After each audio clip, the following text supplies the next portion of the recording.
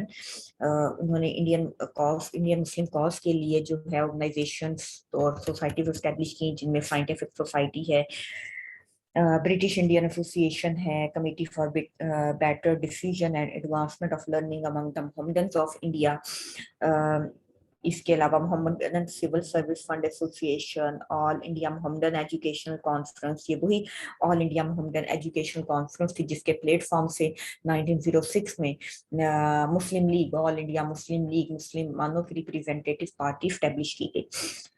Letter India patriotic association بنائی گئی، Mohammedan Anglo oriental defence association establish کی گئی.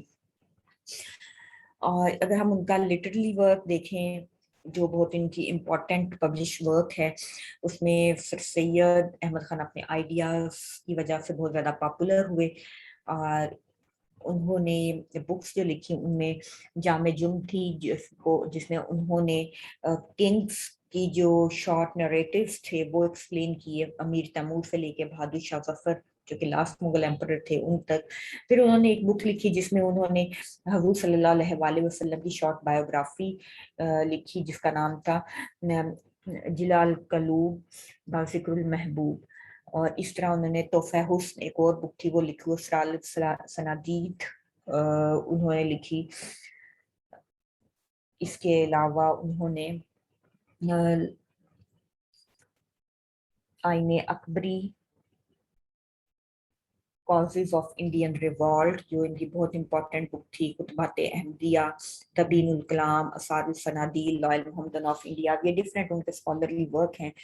اور اس میں causes of Indian revolt is much important. Why causes of the book causes of Indian revolt is much important? Because اس میں sir Syed Ahmad Khan نے جو انڈین میوٹنی یا وار آف انڈیپینڈنس تھی اس کی کازز لکھی. انہوں نے اس میں لکھا کہ Muslims are suffered by the hands of British کے ہاتھوں مسلمان نے بہت سفر کیا ہے، اور اب برٹش کو چاہیے کہ مسلمانوں کا کانفیڈنس اور پیٹرونیج جو ہے بینگ اے رولر ان کا ریسٹور کریں. ان کو بہت وکٹمائز کیا گیا ہے مسلمانوں کو. انہوں نے کازز وار آف انڈیپینڈنس کے کازز لکھے، اور امپورٹنٹ کاز انہوں نے یہ بھی اس میں مینشن کیا کہ Indian were not associated with the process of legislation.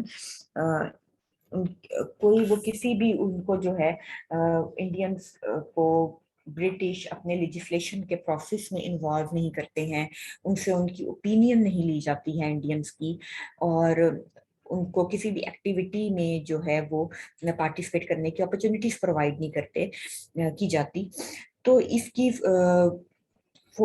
Hundred of copies جو ہیں اس کی پبلش کی گئی کازز آف انڈین ریوالٹ کی. اس میں سے کچھ برٹش پارلیمنٹ میں بھیجی گئی تاکہ پارلیمنٹیرین جو یہاں کے لیے لاز انٹروڈیوس کرواتے ہیں، بناتے ہیں، ان کو بھی کازز آف ریوالٹ کا پتہ چلے، وہ بھی اس کو پڑھیں. اور کازز آف ریوالٹ جن کی بک تھی ان کو ٹرانسلیٹ بھی کیا گیا 1873 میں، اس کو ٹرانسلیٹ کیا گیا. اور سر سید احمد خان نے اس میں وار کے دوران جو بھی ایونٹ ہوئے اس کو انٹرپریٹ کیا، اور لائم لائٹ میں ان سب انسیڈنٹ کو لے کے، وار آف انڈیپینڈنس کے انسیڈنٹ کو لائم لائٹ میں first time sir Syed Ahmad Khan لے کے آئے. تبین الکلام جو ان کی بک تھی اس میں انہوں نے قرآن اور بائبل کا کمپیریٹیو انالیسس کیا تھا اور اس کی انٹرپریٹیشن کی تھی. خطبات احمدیہ is also important کیونکہ سر سید احمد خان نے یہ بک ولیم میور نے جو بک لکھی تھی لائف آف محمد، جس میں انہوں نے حضور صلی اللہ علیہ وآلہ وسلم کی لائف کو بہت زیادہ کریٹیسائز کیا تھا، اس کے جواب میں سر سید احمد خان نے خطبات احمدیہ لکھی. اور جو ولیم میور نے اپنی بک میں کوسچنز ریز کیے تھے ان کا بہت ہی سیٹسفیکٹری آنسر دیا ان تمام کوسچنز کا. اور اس کے لیے آپ نے انگلینڈ ٹریول کیا، وہاں سے مٹیریل کلیکٹ کیا، اور یہ these thing were not easy for sir Syed Ahmad Khan. یہ بک لکھنا اور اس کے لیے مٹیریل کلیکٹ کرنا یہ ان کے لیے ایزی نہیں تھا، اور اس کو ان کے جو کمپینینز تھے انہوں نے بہت زیادہ اس چیز کو اپریشیٹ کیا، جس میں نواب مسلم ملک بھی تھے، کہ سر سید احمد خان کی یہ گریٹ ایفرٹ جو ہے وہ کنسیڈر کی جاتی ہے. Next scientific society. It is also very important. سید احمد خان نے 1864 میں سائنٹیفک سوسائٹی سیٹ اپ کی when he was in مراد آباد. He was posted in مراد آباد. جب ان کی پوسٹنگ وہاں پہ تھی تو انہوں نے ایجوکیشنل انسٹیٹیوشن بھی اسٹیبلش کیا، اسکول بھی اسٹیبلش کیا، but on the other hand he also established the scientific society. Scientific society کی بھی انہوں نے بنیاد. Scientific Society founded in 1864 when Sir Syed Ahmad Khan was in Moradabad, and the purpose to establish this society was to translate the books, foreign language books in Urdu language.